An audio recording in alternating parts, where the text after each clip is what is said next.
The scent of disinfectant and stale coffee had become my perfume. I'd worn it for 3 years, absorbed it into my skin like a second layer, invisible but always there. The hospital's night shift had a particular kind of silence, not peaceful, but waiting. Waiting for the next emergency, the next crisis, the next moment when everything would explode into controlled chaos. I pushed my cleaning cart down the empty corridor, the wheels squeaking against the polished linoleum. My reflection in the darkened windows showed a ghost of a woman, hollow cheeks, hair pulled back so tight it gave me headaches, scrubs that hung loose on a frame that had forgotten what it meant to be fed properly. 23 years old, and I looked a decade older. Exhaustion had carved itself into my bones. The executive floor was always different. Quieter. More expensive. The kind of place where even the air felt cleaner, filtered through systems that cost more than I'd make in a lifetime. I wasn't supposed to be here, this was Maria's section, but she'd called in sick again, and I needed the overtime. I always needed the overtime. Room 507. I knocked softly, a habit from years of entering spaces where people were at their most vulnerable. No answer. I checked my clipboard. The patient had been discharged that afternoon. Just needed a quick clean before the next wealthy individual claimed this sanctuary of mahogany and leather that pretended not to be a hospital room. I slipped inside. The room still held traces of whoever had occupied it, a lingering scent, expensive cologne, cedar, and something darker, like smoke from a wood fire. Not the cigarette smoke that clung to my father's clothes and memories I tried to forget, but something refined, dangerous in its elegance. I moved mechanically, stripping the bed, wiping down surfaces. My mind was elsewhere, calculating. Rent was due in 3 days. The electricity bill had a final notice stamp on it. And Lily needed new shoes. I'd seen her trying to hide the holes in her current ones. My baby sister still trying to protect me, even though I was supposed to be the one protecting her. The bathroom was pristine, barely used. Whoever had stayed here hadn't been sick in the traditional sense. I'd learned to read rooms, to understand the stories they told. This one spoke of power, of someone who commanded space even in absence. That's when I saw it.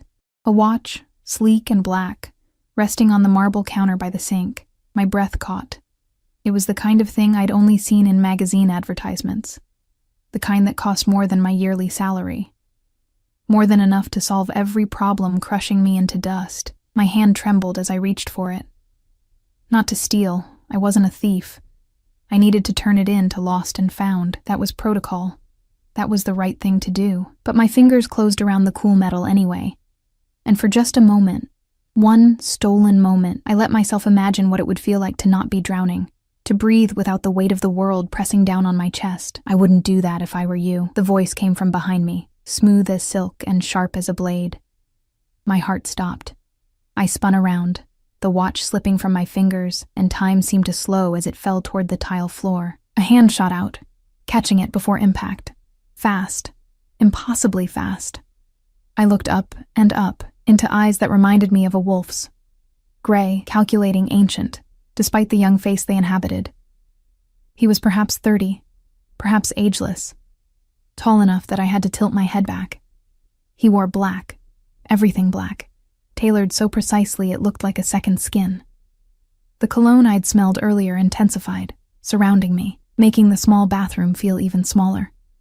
I'm sorry, I was just... The words tangled in my throat. He studied the watch in his palm, turning it over with long fingers. Fingers that moved with controlled precision. The kind that spoke of discipline or violence or both. Then his gaze lifted to me, and I felt pinned in place like a butterfly to a board. Just what? His voice held a trace of an accent I couldn't place. European, maybe. Refined.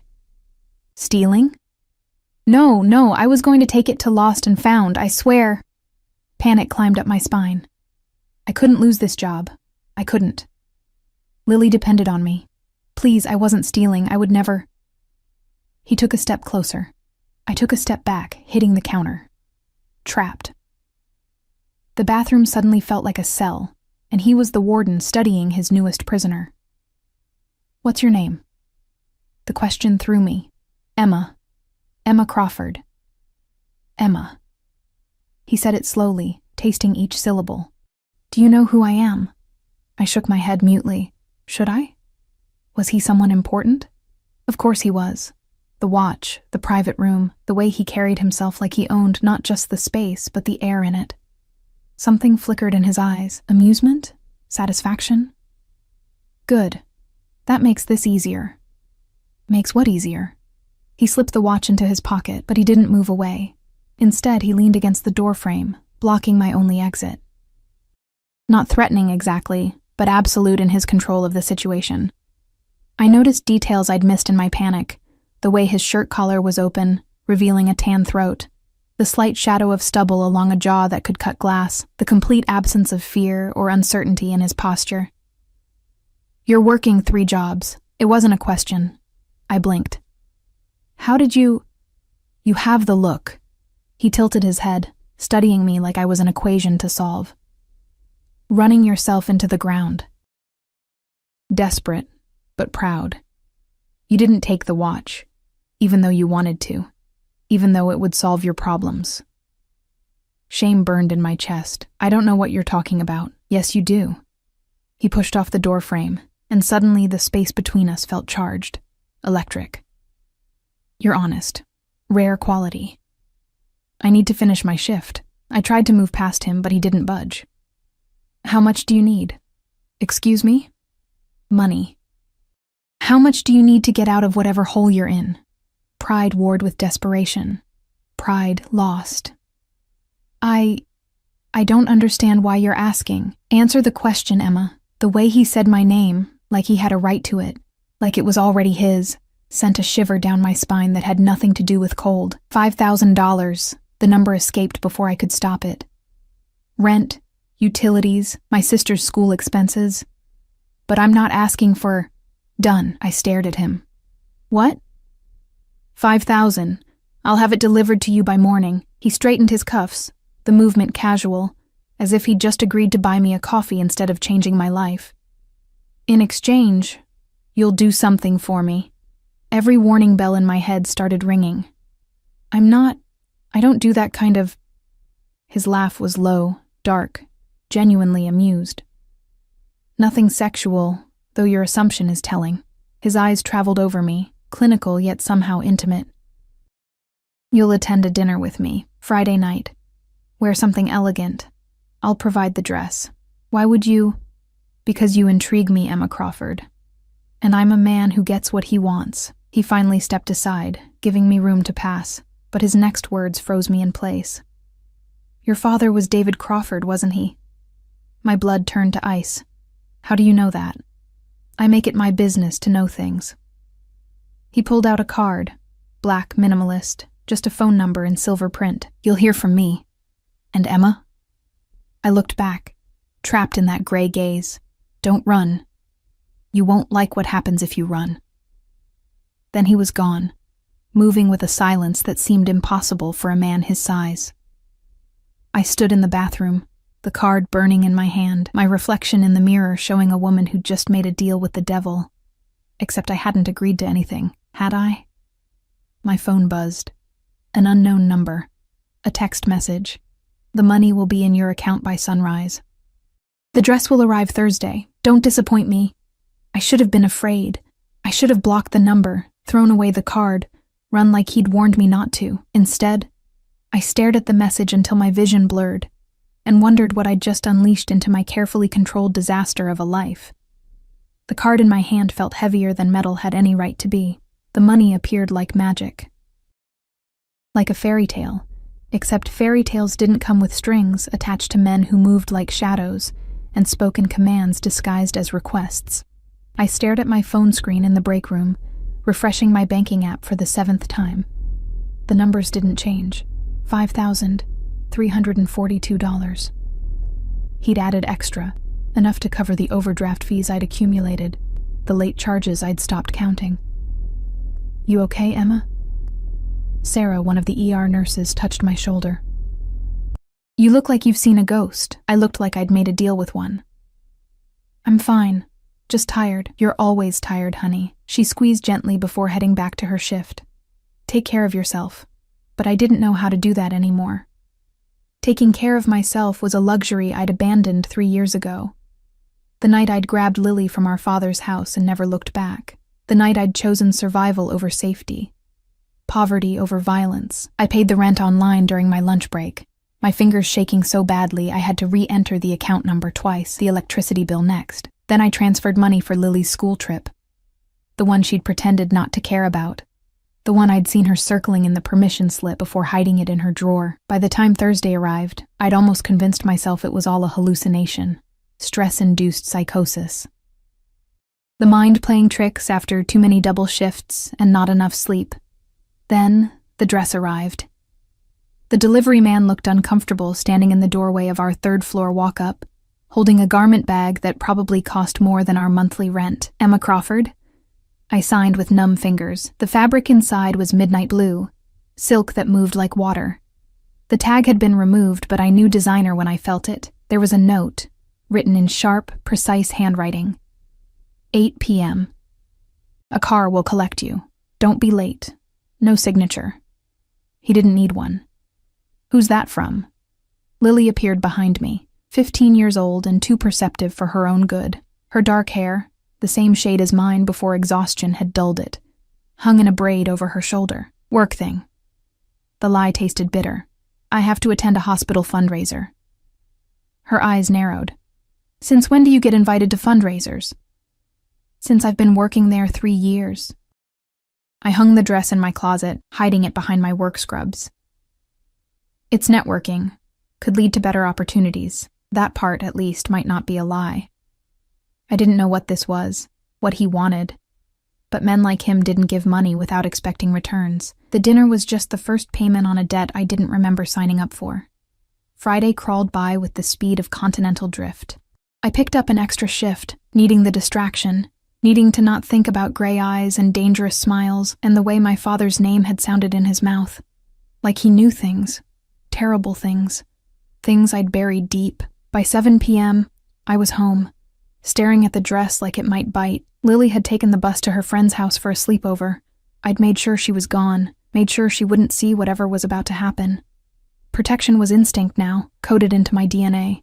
I showered until my skin turned pink, washed my hair with the cheap shampoo that never quite made me feel clean. The dress slid over my body like a whisper, fitting perfectly despite him never asking my size. Of course it fit. Men like him didn't make mistakes. I'd attempted makeup with the drugstore products I rarely used. Mascara, a touch of lipstick. My reflection startled me. I looked almost beautiful, almost like the girl I'd been before the world had taught me that beauty was dangerous, that being seen meant being vulnerable. The buzzer rang at exactly 8 p.m.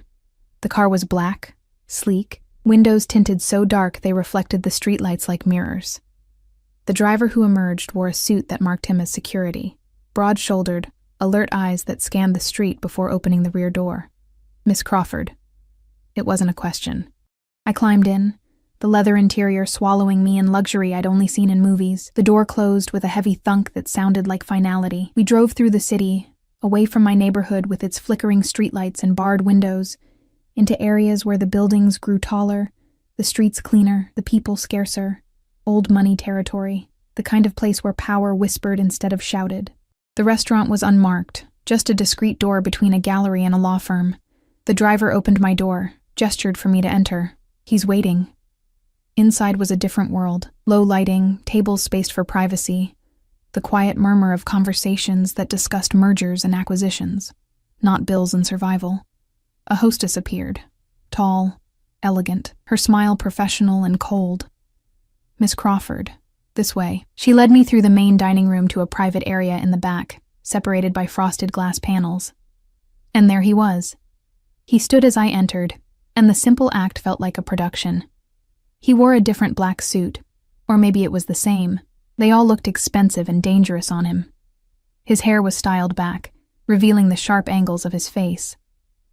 2 men flanked the entrance, security, obvious in their stillness and watchfulness. Emma. He moved around the table and I realized with a start that he intended to pull out my chair. You look exquisite. Thank you for the dress. My voice came out steadier than I felt. And the money. Sit. He waited until I did, then took his own seat across from me. The table was intimate, meant for two, set with crystal and silver that caught the candlelight. Wine? I don't drink. Smart. He poured water instead, the movement fluid. Tell me about your sister. The question caught me off guard. Why? Because she matters to you, and I want to understand what matters to you. Why? I repeated more forcefully. Why do you care? Why the money? Why this dinner? What do you want from me? He leaned back, studying me with that unsettling intensity. Direct. I appreciate that. He gestured, and a waiter appeared with plates, food I couldn't name, arranged like art. Your father stole from me. The words dropped like stones into still water. Ripples of panic spread through my chest. 3 years ago, he continued, voice conversational, as if discussing the weather. David Crawford was a courier for one of my operations. Small-time work, minimal trust required. He took something that didn't belong to him. $200,000 in cash. I couldn't breathe. I don't know anything about that. I believe you. He cut into his food with precise movements. You left him around the same time. Took your sister and disappeared. Smart girl. Are you here to collect? My hands fisted in my lap, because I don't have it. I've never had it. I didn't even know. Emma. He said my name like a command to stop, to breathe, to listen. I'm not here to collect your father's debt. Then what? I'm here because of what happened after. His eyes locked on mine, and I saw something dangerous swimming in those gray depths. Your father is dead. The room tilted. I gripped the table edge. What? Died 6 months ago. Liver failure. Unsurprising given his drinking habits. He took a sip of wine, watching my reaction. But before he died, he told someone about you, about his daughters, where you were living, where you worked. Fear, cold and sharp, sliced through me. Who? Marcus Volkov. The name meant nothing to me, but the way he said it, careful, weighted, meant everything. He was your father's partner in the theft. And he's decided that since your father is gone, the debt transfers to you. That's insane. I don't owe anyone anything. Logic doesn't concern men like Marcus. He leaned forward, elbows on the table, the casualness belied by the intensity in his gaze. He's coming for you, Emma, and when he does, he won't be kind about collection. My mind raced, trying to find the trap, the angle. Why are you telling me this? Because I'm offering you protection. Nothing is free. His smile was slow, predatory, satisfied. Very good. You're right. Here's what I want. Nothing is free. You work for me. Doing what? You'll live in one of my properties. Safe, secure, comfortable. You'll be available when I need you to attend functions like this. Dinners, galas, events where I require a companion. A companion. I said it flatly. You mean a prostitute? I mean exactly what I said. His voice hardened. I have no shortage of women willing to warm my bed, Emma. What I need is someone smart, someone observant, someone who doesn't belong to my world, but can move through it without drawing attention. Why me? Because you're desperate enough to consider it, and honest enough not to betray me. He paused. And because I saw how you looked at that watch. You wanted to take it. Your fingers were already closing around it. But you didn't. That kind of integrity is rare in my world. Your world being... what? What exactly do you do? I think you know. His eyes challenged me to say it, to acknowledge what we were dancing around. You're a criminal. I'm a businessman who operates outside conventional channels. He said it without shame, without justification. I move things. Money, goods, information. I facilitate arrangements between parties who prefer discretion, and I protect what's mine. I'm not yours. Not yet. The words hung in the air between us, promise and threat combined. But Marcus thinks you are his to claim. And between the two of us, Emma, I'm by far the better option. A waiter appeared to clear plates I hadn't touched. The motion gave me time to think, to process, to understand the cage I was being offered. What happens if I say no? Then you walk out of here, go back to your life, and deal with Marcus when he comes. And he will come. He took another sip of wine, perfectly calm. He's not subtle. He's not patient. And he won't care that you're innocent. And if I say yes? Then you and your sister move into a secured apartment tomorrow. You'll have protection, discreet but constant. You'll quit 2 of your 3 jobs and work for me when needed. Lily continues school undisturbed. You'll have a salary, benefits, safety. For how long? Until the debt is resolved. Which means, until I find Marcus and settle accounts. Something dark crossed his face, there and gone in a flash. However long that takes, I thought of Lily, of her hidden permission slip, of the way she tried to make herself smaller, quieter, less of a burden. I thought of my father's fists, of running through rain-soaked streets with my sister's hand in mine. I thought of the exhaustion that lived in my bones, the fear that never quite left. I need to think about it. You have until midnight. He stood, reaching into his jacket. He pulled out another card, placed it on the table. This is the address. The apartment is ready. All you need to do is show up. And if I don't? He came around the table, and suddenly he was close, too close, his presence overwhelming in the intimate space. He reached out slowly, giving me time to pull away. I didn't. His fingers brushed my jaw, tilting my face up to meet his eyes. Then I'll respect your choice. I'm not your father, Emma. I'm not Marcus. I don't take what isn't freely given. His thumb traced my cheekbone, the touch gentle but possessive. But understand this. If you walk away, you're on your own. And I won't be able to save you from what comes next. He stepped back, the absence of his warmth like cold water. The car will take you home. Think carefully. Then he was gone, moving past his security detail, disappearing into the shadows of the restaurant like he'd never been there at all. I sat alone at the table, the card burning next to my untouched plate, and wondered if I'd just been offered salvation or damnation.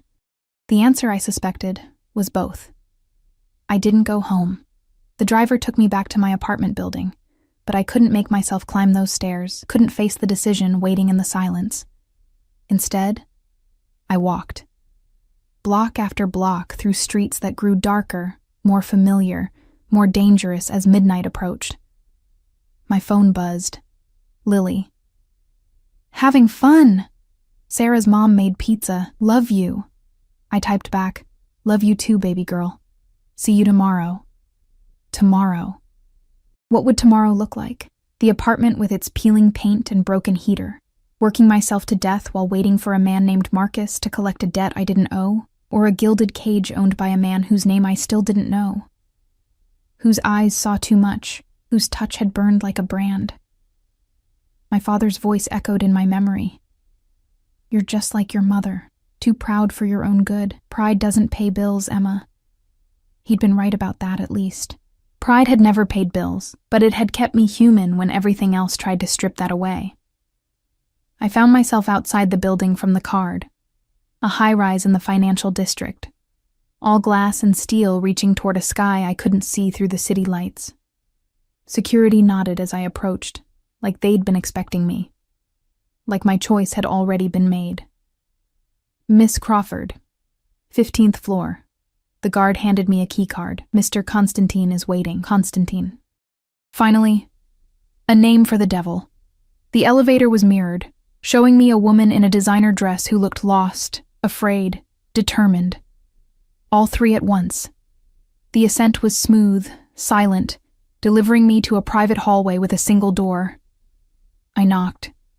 He opened it immediately, like he'd been standing on the other side, waiting. He'd removed his jacket, rolled up his sleeves. I could see tattoos on his forearms, dark ink in patterns I couldn't quite make out. Cyrillic letters mixed with symbols that looked religious or criminal or both. You came. He stepped aside, letting me enter. The apartment was stunning, floor-to-ceiling windows overlooking the city, furniture that looked designer but comfortable, art on the walls that was probably worth more than I'd make in a lifetime, everything in shades of gray and black and white, elegant and cold and perfect. I haven't decided yet, I said. Yes, you have. He moved to the bar, poured himself vodka. You wouldn't be here otherwise. You're very sure of yourself. I'm sure of human nature. You love your sister more than you love your pride. He raised his glass in a mock toast. It's not a weakness, Emma. It's just a fact. Tell me about Marcus. I stayed by the door, maintaining distance. Who is he? What will he do if he finds me? Konstantin's expression darkened. Marcus Volkov is a rabid dog who thinks he's a wolf. He worked in my organization, low-level enforcement, collection. He was useful until he got greedy. He took a drink. Your father was his entry into independent theft. They thought they could steal from me and disappear. Your father succeeded for 3 years. Marcus didn't. You caught him? I caught him. I let him live, which was a mistake. He set down the glass with controlled precision. He believes he's owed, that your father's debt is transferable. He's wrong, but that won't stop him from trying to collect in other ways. The implication in his voice made my stomach turn. What other ways? Use your imagination. His eyes met mine, unflinching. He's not refined, he's not patient, and he particularly enjoys hurting women. I wrapped my arms around myself, suddenly cold despite the apartment's perfect temperature. How did you find me? I've been looking for your father for 3 years. When he died, I investigated his life, his contacts, his family. I found you 3 months ago. 3 months. He'd been watching me for 3 months. The thought should have terrified me. Instead, I felt something else. A strange relief that someone had been paying attention, that I wasn't as invisible as I'd believed. Why wait until now? I was watching Marcus, waiting to see what he'd do. When he started asking questions about you last week, I knew I had to act. He moved closer, each step deliberate. I could have just eliminated him. It would have been simpler, but that would have left loose ends, his associates, people who might come looking for revenge. This way, I kill several birds with one stone. By making me bait, by making you mine. He stopped in front of me, close enough that I had to tilt my head back to meet his eyes. There's a difference. I don't see one. You will. His hand came up, fingers threading through my hair, grip firm but not painful. When you're mine, Emma, everyone knows it. Marcus included. He won't touch you, because touching you means declaring war on me. And I'm not someone people declare war against lightly. You're insane if you think I'm just going to agree to be your property. Not property. Protection. His grip tightened slightly, holding me in place. You think you have choices here, that you can bargain or negotiate. You can't. The only choice is whose claim you accept, mine or his. Everything else is illusion. I should have been afraid. Every instinct screamed at me to run, to fight, to refuse this arrogant man who spoke about ownership like it was a gift. But there was truth in his words, harsh and unforgiving. Marcus wouldn't stop. The debt wouldn't disappear, and I was so tired of running. If I agree, I said slowly. I have conditions. His smile was sharp, pleased. Name them. Lily never knows the truth. As far as she's concerned, you're my employer. Nothing more. She doesn't get dragged into this world. Agreed. I finished my degree. I'd been taking online classes for 2 years, slowly working toward the nursing degree I'd had to abandon. Even if I'm working for you, I continue my education. Agreed. In fact, I'll pay for it. I'm not sleeping with you. His laugh was low, genuine. We'll see about that. I'm serious. So am I. He released my hair, but his hand slid down to cup my jaw, thumb brushing my lower lip. I don't force women into my bed, Emma. When you come to me, and you will, it will be because you want to, because you're ready to admit what I can already see in your eyes, which is that you're tired of being afraid, tired of being invisible, tired of surviving instead of living. His face was so close I could feel his breath on my skin. I can give you things you've forgotten you wanted. Safety, comfort, power. I don't want power. Liar. The word was soft, almost affectionate. Everyone wants power. The difference is whether you're brave enough to take it. He stepped back abruptly, the absence of his warmth like a physical loss. Your belongings will be moved tomorrow. I'll have a team handle it. Discreet, professional.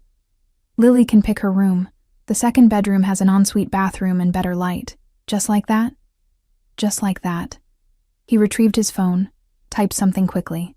You'll have a security detail, 2 men on rotation. They'll be invisible unless needed. You'll also have a car and driver available at all times. That seems excessive. That's careful. He pocketed the phone. I don't take chances with what belongs to me. I'm not. Yes, you are. He said it with absolute certainty. You accepted my money. You're standing in what will be your home. You're already mine, Emma. Now it's just a matter of you accepting it. The next morning, I woke in my own bed for the last time.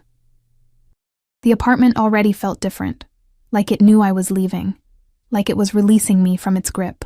Lily came home around noon, bubbling with stories from her sleepover, and I told her about the job opportunity. Live-in position, I explained, keeping my voice steady.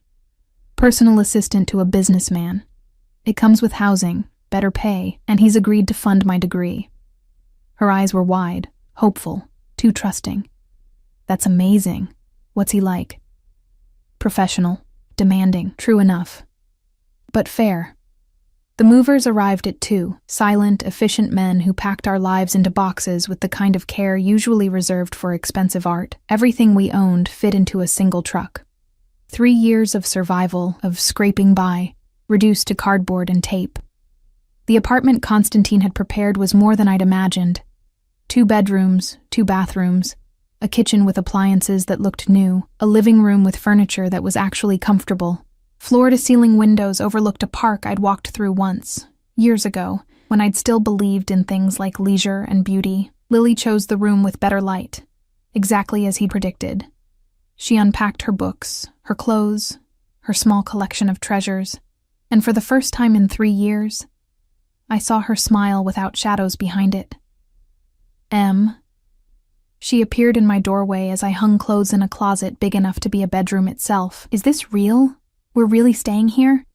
We're really staying here. She hugged me, fierce and tight, and I felt something crack in my chest, some armor I'd been wearing so long I'd forgotten it was there. That evening, after Lily fell asleep in her new room with its soft sheets and quiet street, I stood at the windows and looked out at the city. My phone buzzed. Constantine. Settled in? Yes, I typed back. Good. Tomorrow, 9 a.m. I'll have the driver pick you up. We need to discuss your duties. What kind of duties? The kind that require you to pay attention and remember things. I'll explain tomorrow. Sleep well, Emma. You're safe now. Safe. The word felt foreign. Impossible. But as I climbed into bed, a real bed, with a real mattress, in a room with heat that actually worked, I realized something had shifted. The constant fear that had been my companion for 3 years had quieted to a whisper. I didn't trust it. Didn't trust him. Didn't trust this new reality that felt too good, too easy, too much like a dream that would evaporate with dawn. But for one night, I let myself believe it. For one night, I slept without nightmares. The driver was outside at exactly 9 a.m., a different man than before, equally professional, equally watchful. The car took me to an office building downtown, sleek and modern, the kind of place where serious money was made and lost. Constantine's office was on the top floor, naturally. Floor-to-ceiling windows here too, but the view was different. Industrial, showing the city's working bones instead of its polished face. He sat behind a massive desk, wearing another black suit, talking in rapid Russian on the phone. He gestured for me to sit. I did, taking in the details. The photos on the wall of him with various men in expensive suits, the books on the shelves in multiple languages, the gun in the holster hanging on the back of his chair, visible and casual as a jacket. He ended the call, switched languages seamlessly. Coffee? Yes, please. He poured from a silver service, added cream without asking how I took it. He knew. Of course he knew. He'd probably known since that night in the hospital bathroom. Your job, he began, sitting across from me in a leather chair that probably cost more than my former annual salary, is to be my eyes and ears in places I can't go. Social events, charity galas, private gatherings where wives and mistresses gossip and share secrets their men think are safe. You want me to spy. I want you to observe. Listen. Remember. He leaned back, fingers steepled. People underestimate women like you. Quiet, beautiful, seemingly harmless. They talk around you like you're furniture. That makes you valuable. I'm not trained for this. You don't need training. You need to be yourself. Smart, observant, honest. Come to me with what you see and hear. I'll handle the rest. And if someone asks who I am, what my connection is to you, his smile was slow, possessive. You're mine. That's all anyone needs to know. That's not an answer. It's the only answer that matters. He stood, came around the desk, leaned against it in front of me. In my world, Emma, ownership is protection. When people know you belong to me, they'll treat you with respect or fear. Both work in your favor. I'm not comfortable with people thinking I'm my what? Lover? Mistress? Girlfriend? He tilted his head. Does the label matter more than the reality? The reality being that you're under my protection, that I've claimed you, that anyone who touches you answers to me. His eyes held mine, intense and unwavering. The rest is just semantics. A knock at the door interrupted us. One of his security team entered. Tall, scarred, dangerous looking. Boss. Marcus has been spotted near the sister school. Everything in me went cold. Constantine's expression didn't change, but something deadly flickered in his eyes. When? His voice was arctic. 20 minutes ago. He left when he saw our team. Double the detail on both of them. I want eyes on Marcus every second. And get Emma back home. Now. The man nodded. Disappeared. Constantine turned to me, and for the first time, I saw something like concern in his face. He knows where Lily goes to school. My voice shook. He won't get near her. I promise you that. He gripped my shoulders, firm and grounding. Emma, look at me. She's safe. My men are the best. Marcus is testing boundaries, trying to provoke a response. He won't succeed. You promised she wouldn't be dragged into this. And she won't be. This is exactly why you're here, why you're under my protection. His hand slid up to cup my face, forcing me to focus. Trust me. Can you do that? I didn't have a choice. That was the truth of it. I'd made my decision, accepted his terms, and now I had to believe he could deliver on his promises. Yes, I whispered. Good girl. He released me, his demeanor shifting back to business. Go home. Stay there until I come to you. Don't open the door for anyone except my people. Understand? I nodded, stood on shaking legs. He walked me to the door, his hand at the small of my back, possessive, protective, the touch burning through my clothes. Emma. I paused, looked back. His eyes were storm dark, fierce. You're mine now. That means I protect you. Both of you. Whatever it takes. It should have sounded like a threat. Instead, it sounded like a vow. The apartment felt like a fortress and a prison simultaneously. I paced the living room while Lily sat at the dining table doing homework, oblivious to the danger circling us. The security detail had tripled. I'd counted 4 different men on rotation outside our door, saw the way they checked every person who entered the building. My phone buzzed constantly with updates from Constantine's team. Subject still under surveillance, no approach attempts. Target appears to be establishing patterns. Marcus was hunting, and we were the prey he wanted to flush out. 3 days passed in tense monotony.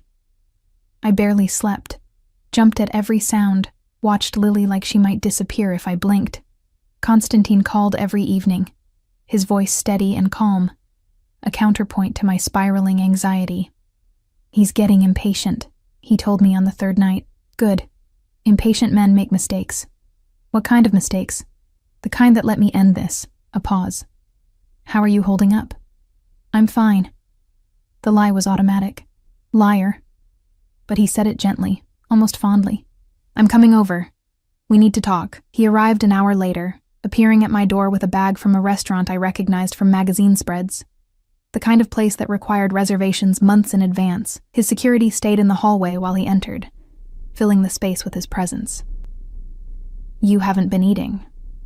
It wasn't a question. He unpacked containers onto the dining table. Pasta, salad, bread that smelled like heaven. Sit. I'm not hungry. Sit, Emma. He command, not request. I sat. He served me, poured wine I didn't drink, and watched me with those unnerving gray eyes until I took a bite. The food was exquisite, and I realized I hadn't had a proper meal in days. Where's Lily? he asked. Her room. Studying. Good. He ate with the same precise movements I'd noticed before, controlled and elegant. I need you to do something for me. My fork paused halfway to my mouth. What? There's a charity gala tomorrow night. High-profile donors, old money families, the kind of people who think their wealth makes them untouchable. He wiped his mouth with a napkin. Marcus has connections to one of the families in attendance, the Morettis. They've been laundering money through their legitimate businesses. I need to know how deep the connection goes. You want me to go to a gala while someone's trying to kill me? I want you to go to a gala where you'll be surrounded by hundreds of people and my security team. It's actually the safest place you could be. He leaned back, studying me. Besides, Marcus won't expect it. He thinks you're cowering here, afraid. Let's prove him wrong. I am afraid. I know. His hand reached across the table, covered mine. But you're also brave. You've been surviving on your own for 3 years, protecting your sister, working yourself to exhaustion. That takes courage. This is just a different kind of survival. His touch was warm, solid, grounding. I hadn't realized how much I'd craved human contact until that moment. Not the clinical touches at work, not Lily's innocent hugs, but something else. Something that acknowledged I was more than just a caretaker, more than just afraid. What do I need to do? I asked quietly. Be yourself. Listen. Watch. The Moretti daughter, Isabella, loves to talk when she's drinking. She'll be there with her fiancé, showing off her ring, playing the perfect socialite. Get close to her. Women like her love having an audience. How do I get close to her? His smile was sharp. You'll be there as my companion. That alone will make you interesting. Everyone will want to know who you are, where you came from, why I chose you. He squeezed my hand. Let them wonder. Be mysterious. And when Isabella starts talking, remember everything. The next evening, I stood in front of my closet trying to breathe. The dress he'd sent was emerald green this time, with a neckline that showed just enough to be elegant without being scandalous. Jewelry arrived with it, diamonds that felt cold and heavy against my skin. Lily appeared in my doorway, eyes wide. Em, you look like a princess. I feel like an imposter. You're not. She hugged me carefully, avoiding the dress. You're the strongest person I know. You can do anything. If only that were true.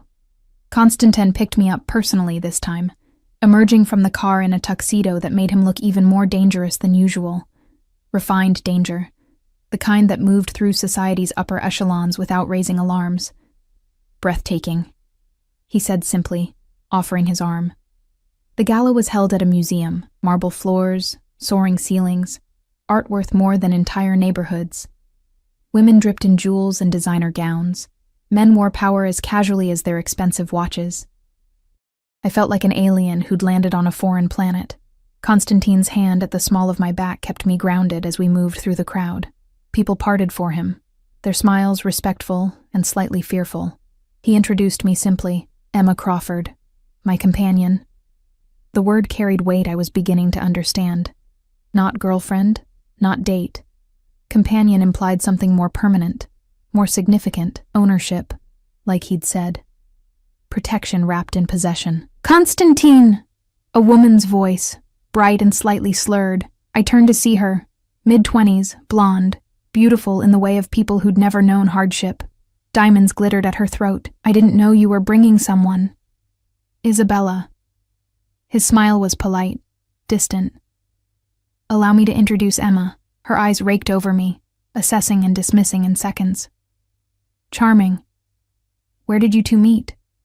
Through mutual friends, I said smoothly, the lie prepared.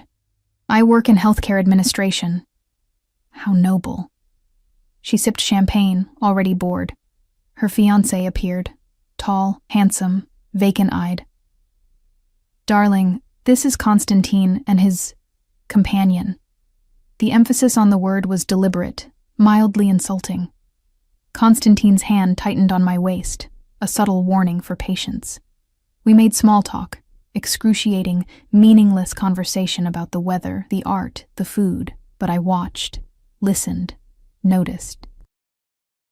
The way Isabella's fiancé kept checking his phone, the way her smile never reached her eyes, The way she drank glass after glass of champagne, like she was trying to drown something. "Excuse me," her fiancé said eventually. "I need to make a call." The moment he left, Isabella's facade cracked slightly. Men and their business. Even at events like this, they can't disconnect. "What kind of business is he in?" I asked innocently. "Import-export. Terribly boring." She waved a hand dismissively, though lucrative. "We're expanding into new markets. Eastern Europe, apparently. My father handles most of it." Constantine's hand moved in small circles on my back, a signal to continue. "That sounds exciting," I offered. "Growing the family business. It's something." She leaned closer, conspiratorial. "Between you and me, I think there's more to it than they're telling me. Meetings at odd hours, phone calls in Russian. My father's been stressed lately." "Russian?" I glanced at Constantine. His expression remained neutral, but I felt the tension in his body. "Probably nothing." Isabella straightened, mask sliding back into place. "I'm sure they know what they're doing." Her fiancé returned, effectively ending the conversation. We made polite excuses and moved on, but I'd seen enough. The pieces were clicking into place. The Morettis were dealing with Russian connections, probably Marcus and his associates. Constantine guided me to a quieter corner, his lips close to my ear. "You did well. Very well." She confirmed Marcus is working with them. More than that. She gave us timeline and methodology. His hand slid up my spine, possessive and proud. "You're a natural at this. I just talked to her. You made her comfortable, made her trust you enough to gossip. That's a skill, Emma." His fingers threaded through my hair, tilting my face up to his. "Do you understand what you've given me? Information that will help me dismantle their operation and eliminate Marcus." "When?" "Soon." His thumb traced my lower lip, the touch electric. "Very soon. And then you'll be truly safe." The gala continued around us, but I was aware only of him, his heat, his scent, the way his eyes had darkened with something that wasn't just professional appreciation. "Constantine. Alexei." His name, finally, offered like a gift. "When we're alone, call me Alexei." "Alexei?" I tested it, the syllables foreign on my tongue. "What happens after Marcus is gone?" "That depends on you." His hand cupped my jaw, holding me captive in his gaze. "You could go back to your old life, take Lily and disappear. I'd let you. I told you I don't keep what isn't freely given. Or you stay. Continue working for me. Let me give you the life you deserve." His voice dropped lower, intimate despite the crowd around us. "Let me keep you safe, comfortable, cared for." "As what? Your employee? Your companion?" "As mine. Simple, absolute, in whatever form that takes." A commotion near the entrance interrupted us. Raised voices, security moving quickly. Alexei's entire demeanor shifted, from seductive to deadly in a heartbeat. His hand dropped to where I knew he kept a weapon hidden beneath his jacket. "Stay behind me," he ordered. But it wasn't Marcus causing the disturbance. It was a drunk guest being escorted out, nothing more. Still, the moment had shattered. Reality came crashing back. This wasn't romance. This was survival dressed in evening wear. "We're leaving." Alexei's hand found mine, grip firm. "Now." We moved through the crowd, his security detail materializing around us.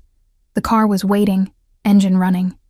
He bundled me inside, slid in beside me, and I saw the tension in his jaw, the way his eyes scanned every shadow. "What's wrong?" I asked. "Nothing. Everything." He pulled out his phone, barked orders in Russian, then to me. "Marcus tried to approach the building while we were gone. My men stopped him, but he's escalating." Fear spiked through me. "Lily is fine. I have 6 men on her and she hasn't left the apartment." His hand found mine again, squeezed hard. "But this ends tomorrow. I'm not waiting for him to make another move." "What are you going to do?" His smile was cold, predatory. "What I should have done 3 years ago. I'm going to remind Marcus Volkov why people fear my name." We arrived back at the apartment to find Lily asleep, unaware of how close danger had come. Alexei did a sweep of every room, checked the security feeds, spoke quietly with his men in the hallway. When he returned, I was standing at the windows, still in my gala dress, Watching the city lights blur through tears, I hadn't realized I was crying. Emma. His voice was soft, careful. I'm tired. The words came out broken. I'm so tired of being afraid, of running, of feeling like the world is always one step ahead, waiting to crush me. He came up behind me, his warmth at my back. I know. Do you? I turned, and maybe it was the stress, the fear, the wine I'd barely touched, but something inside me cracked open. Do you know what it's like to be powerless? To watch everything you love teeter on the edge and know you can't save it? Yes. His hands came up to frame my face, and I saw something raw in his eyes. I know exactly what that feels like. Why do you think I am the way I am? Why I control everything, trust no one, keep everyone at arm's length? Then why me? The question tore out of me. Why did you choose to protect me? What do you get out of this? Honestly? His forehead touched mine, intimate and devastating. I don't know. I saw you in that bathroom, reaching for something you wanted but wouldn't take. Honest in a world of liars. Strong despite being broken. And I wanted...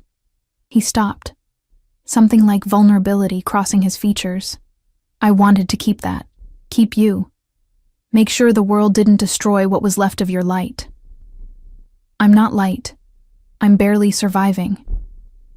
You're surviving. That's more than most people in your situation could say.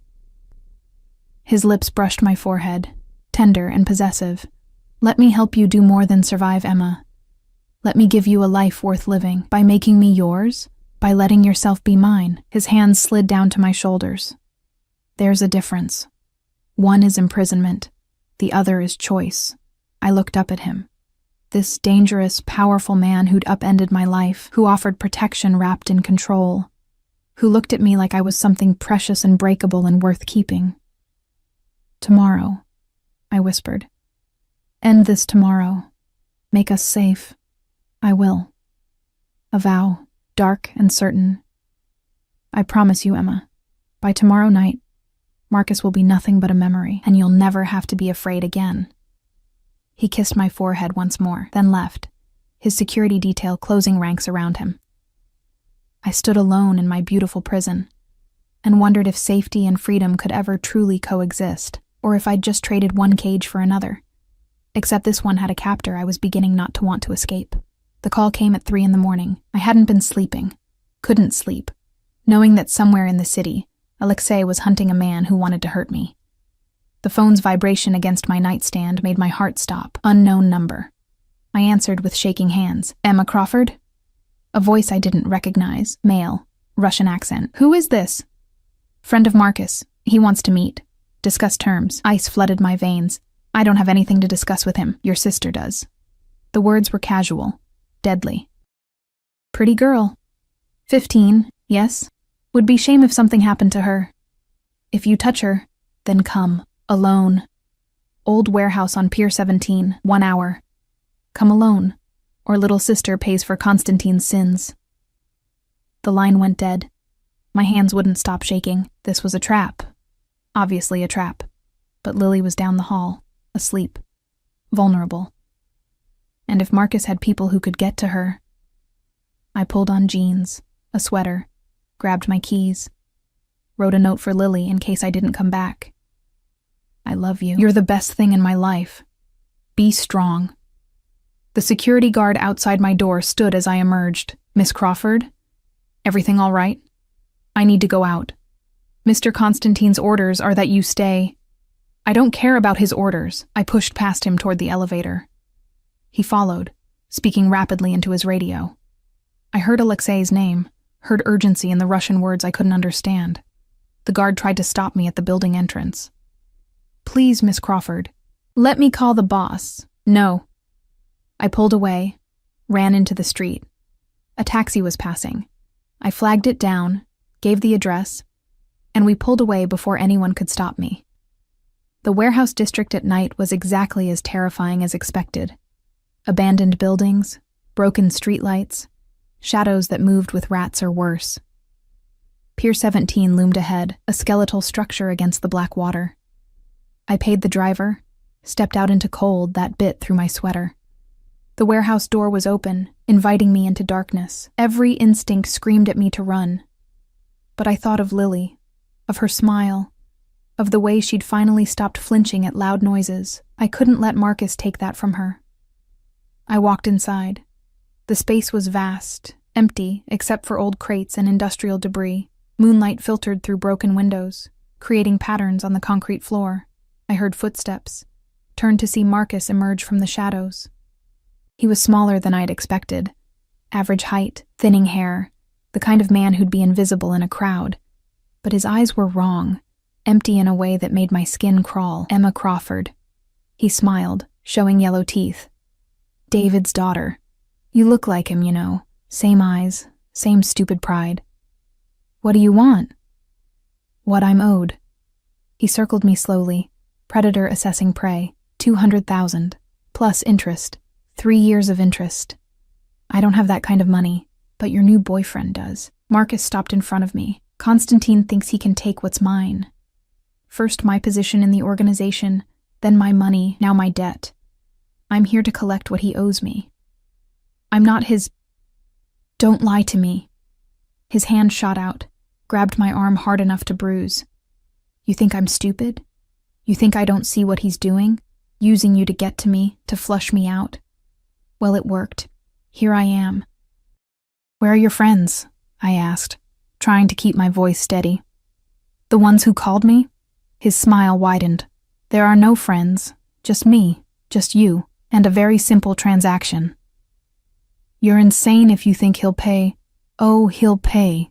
Because if he doesn't, I'll cut you into pieces and mail them to him one by one. He pulled a knife from his jacket, the blade catching moonlight. Starting with those pretty fingers he seems to like touching, the knife moved toward my hand. I jerked back, but his grip held firm. The blade touched my skin, a line of cold pressure. Touch her and die. Alexei's voice came from everywhere and nowhere, echoing in the vast space. Marcus spun, dragging me with him, using me as a shield. The knife pressed against my throat now, edge sharp enough that I felt the sting of a shallow cut. There you are, Marcus called out into the darkness. Come out, Constantine. Let's talk like civilized men. There's nothing civilized about you, Marcus. Alexei stepped into the light, and my breath caught. He wore all black, a gun held with casual competence at his side. His face was a mask of cold fury. Let her go. This is between us. Everything is between us, Marcus's voice pitched higher, frantic. You took everything from me, my position, my respect, my future. You turned me into nothing. You were always nothing. I just stopped pretending otherwise. Alexei took a step closer. Emma, close your eyes. Don't move. Marcus pressed the knife harder. I felt blood trickle down my neck. I'll kill her, I swear it. No, you won't. Alexei's voice was certain, calm. Because if you do, you lose your only leverage. And then I'll take my time killing you. Days, Marcus. I'll keep you alive for days. You think you scare me? I know I do. I can see it in your eyes. You're terrified. Another step closer. You've always been a coward. That's why you steal instead of earn. Why you threaten women instead of fighting men. Why you're shaking right now. Marcus was shaking. I could feel the tremor in his hand, the knife wavering against my throat. Last chance, Alexei said softly. Let her go. Walk away. I'll give you a head start. 5 minutes. After that, he smiled, and it was the most terrifying thing I'd ever seen. After that, I hunt. You're lying. I never lie about killing. Alexei raised his gun, aimed with steady hands. Close your eyes and drop. I didn't think. I just obeyed.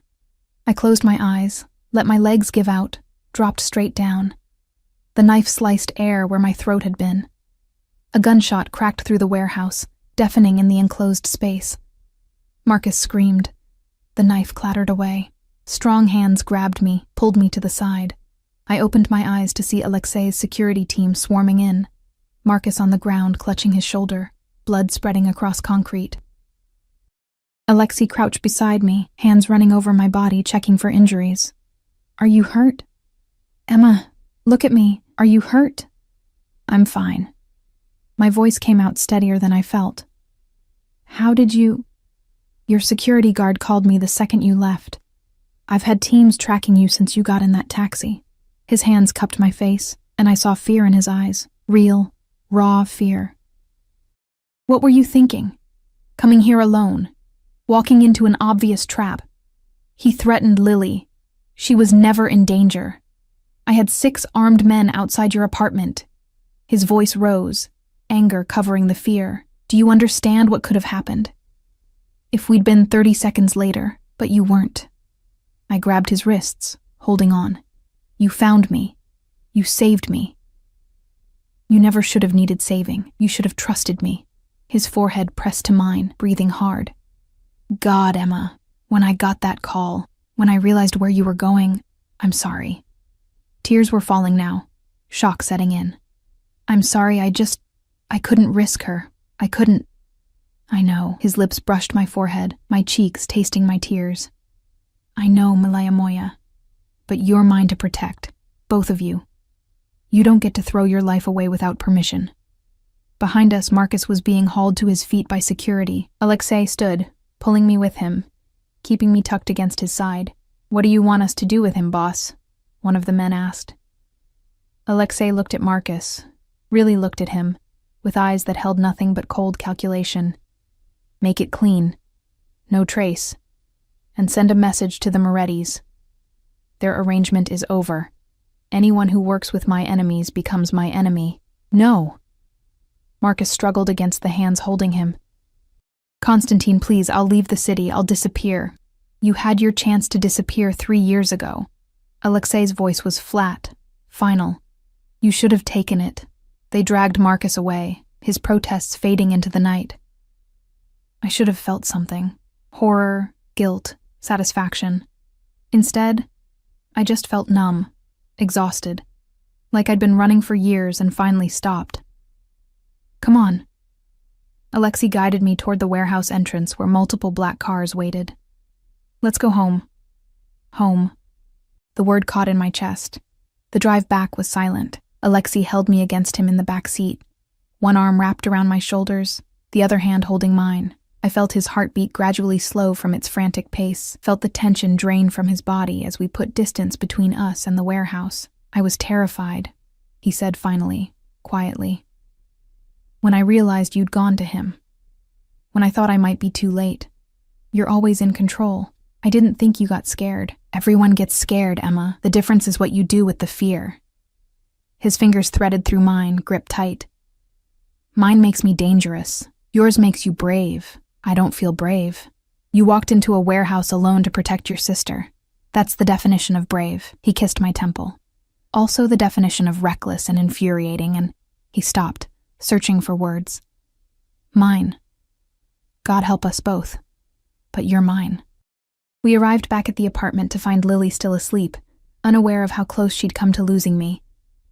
Alexei did another security sweep while I stood in my living room, still shaking with adrenaline. It's over, he said, returning from checking the locks. Marcus is gone. The Morettis won't risk moving against me. You're safe now, both of you. So what happens now? I turned to face him. You said I could leave after, that I could go back to my old life. I did say that. He moved closer, slow and deliberate. Is that what you want? I thought about my old apartment with its broken heater and peeling paint, thought about exhaustion and fear and invisibility, thought about surviving instead of living. No, I whispered. I don't want that. What do you want, Emma? The question hung between us, weighted with everything we'd been through, everything we'd survived together. I took a shaky breath. I want to stay. Keep working for you. Keep living here with Lily where she's safe and happy. And I want... The words caught in my throat. Admitting this felt more dangerous than facing Marcus had been. I want to understand this thing between us. Whatever it is. It's obsession. He said it simply, honestly. From the moment I saw you reaching for that watch, I was obsessed with your honesty, your strength, your refusal to break despite everything trying to crush you. He cupped my jaw, tilted my face up. I claimed you as mine not just for protection, Emma. I claimed you because I couldn't stand the thought of anyone else having you. That's insane. Probably. His thumb traced my lower lip, but insanity runs in my family. We take what we want and hold it forever. My father taught me that. My grandfather before him. When a Constantine man finds what's his, he never lets go. And if I want to leave someday, then I'll let you go. Because I meant what I said. I don't keep what isn't freely given. His eyes searched mine, but I'll spend every day until then convincing you to stay. How? Instead of answering, he kissed me. It wasn't gentle. It was possession and promise, and everything we'd been dancing around since that first night in the hospital. His hands fisted in my hair, angling my head exactly where he wanted it. I gasped against his mouth, and he deepened the kiss, claiming every breath, every thought, every piece of me I'd been holding back. When he finally pulled away, we were both breathing hard. Like that, he said, voice rough. I'll convince you like that, and by making sure you never have to be afraid again. By giving Lily every opportunity she deserves. By showing you what it means to be cherished, protected, worshipped by a man who would burn the world down to keep you safe. Alexei, I love you. The words were stark, simple. I know it's too soon, too fast, too intense. I don't care. I've been alone my entire life, trusted no one, kept everyone at arm's length. And then you appeared, honest, brave, breakable but unbroken. And I knew I'd found what I didn't know I was looking for. Tears spilled down my cheeks. I don't know if I can love you back. Not yet, not after everything. I know. He kissed my tears away, tender despite his earlier passion. I don't need you to love me today. I just need you to stay, to let me prove that choosing me, choosing this life, isn't another cage. It's freedom of a different kind. What kind? The kind where you never have to do anything alone again, where your burdens are shared, where someone stands between you and the world's cruelty. His forehead touched mine. I can't give you normal, Emma. I can't give you safe or conventional or easy, but I can give you protected, cherished. Mine. I looked up at this dangerous, impossible man who'd upended my life and somehow made it better, who'd killed for me, saved me, claimed me with a certainty that should have been terrifying, but instead felt like coming home. Okay, I whispered. Okay? I'll stay. I'll be yours. And maybe... I touched his face, feeling the roughness of stubble, the warmth of skin over steel. Maybe someday you'll be mine too. His smile was brilliant, transforming his face from dangerous to devastating. I've been yours since the moment you tried to walk away from that watch. You just didn't know it yet. He kissed me again, softer this time, but no less possessive, and I kissed him back, letting myself fall into the dangerous comfort of being claimed by a man who promised forever. 6 months later, I stood in Alexei's office, my office now too, since I'd officially become his partner in the legitimate businesses he was expanding. Lily was thriving at her new private school, talking about college applications and future dreams without shadows in her eyes. The transformation had been gradual but complete. I'd learned his world, learned to navigate the complexity of a man who existed between legal and illegal, who protected with the same hands that destroyed. We'd had fights, spectacular ones, about control and independence and trust. But we'd survived them, grown through them. You're thinking too loud, Alexei said from behind me, arms wrapping around my waist. I can hear your brain working from across the room. Just remembering.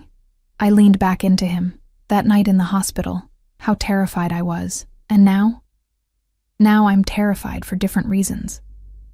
I turned in his arms, met his eyes. Like how much I love you. How much I need you. How devastating it would be to lose you. You won't. He kissed me softly. I told you. Constantine men hold on forever. Even when I'm being stubborn and independent and refusing to let you coddle me. Especially then. His smile was warm, genuine, nothing like the cold mask he showed the world. Though I reserve the right to protect you anyway. It's in my nature. And it's in my nature to fight you on it. I know. He pulled me closer. That's why this works. You keep me human. I keep you safe. And together we're unstoppable. I looked at this man who'd saved me, claimed me, loved me with an intensity that should have been overwhelming but instead felt like breathing. Forever? Forever, he promised. You're mine, Emma Crawford, and I'm yours. That's how this story ends. But it wasn't an ending, I realized. It was a beginning, the start of a life I'd never imagined, with a man I'd never expected, in a world that had transformed from nightmare to dream. I kissed him, tasting promise and possession and love wrapped in danger, and for the first time in longer than I could remember, I wasn't afraid of what tomorrow might bring. Because whatever came, we'd face it together. His, mine, ours. Forever.